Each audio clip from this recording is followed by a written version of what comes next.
Hi guys, finally the wait is over. So Tarak అన్న trailer వచ్చేసింది, Devara. So trailer అయితే ఎక్సలెంట్గా ఉంది. ఎన్టీఆర్ యాక్షన్ ఎవ్రీ సీన్లో చాలా బాగుంది. At the same time background music అయితే ఎక్సలెంట్, గూస్ బంప్స్ వస్తున్నాయి. కానీ నాకు ఈ ట్రైలర్ చూడగానే ఎందుకో నా చిన్నప్పుడు నేను చూసిన ఆంధ్ర వాళ్ళ వైబ్స్ గుర్తొస్తున్నాయి. ఆ భయంతో ఈ వీడియో పెడుతున్నాను యాక్చువల్గా. సో మీరు ఒకసారి ఆంధ్ర వాళ్ళ చూడకపోతే ఒకసారి చూడండి, సినిమా చాలా బాగుంటుంది.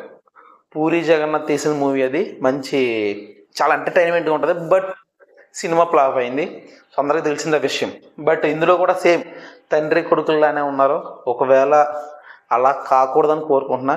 కమింగ్ టు మ్యూజిక్ వచ్చేసరికి అనిరుద్ధ్ మ్యూజిక్ చాలా బాగుంటుంది, ఒక స్వాగ్ ఉంటుంది ఆయన మ్యూజిక్లో.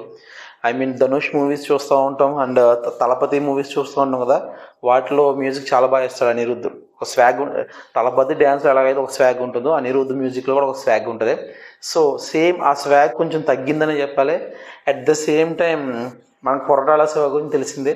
సో లాస్ట్ టైం ఆచార్యతో పాపం కొంచెం డిసప్పాయింట్ అయ్యాడు. సో కాబట్టి ఆ కసంది ఇక్కడ తీర్చుకుంటాడా లేదా మన మీద చూపిస్తాడా చూడాలి. సో ఓవరాల్గా ట్రైలర్ అయితే గుడ్. నేను ఎక్కువ ఎక్స్పెక్టేషన్స్ పెట్టుకోవడం వల్ల నాకు కొంచెం ఎందుకో ఐ మీన్ సాటిస్ఫై అవ్వలేకపోయానేమో అనిపిస్తుంది. బట్ ట్రైలర్ నాకు నచ్చిన థింగ్స్ ఏంటంటే NTR expressions, at the same time after that background music excellent excellent. అసలు థియేటర్లో చూస్తే గూస్ బంప్స్ పక్క ఆ రేంజ్లో బ్యాక్గ్రౌండ్ మ్యూజిక్ ఉంది. So let's wish him all the best Tarak.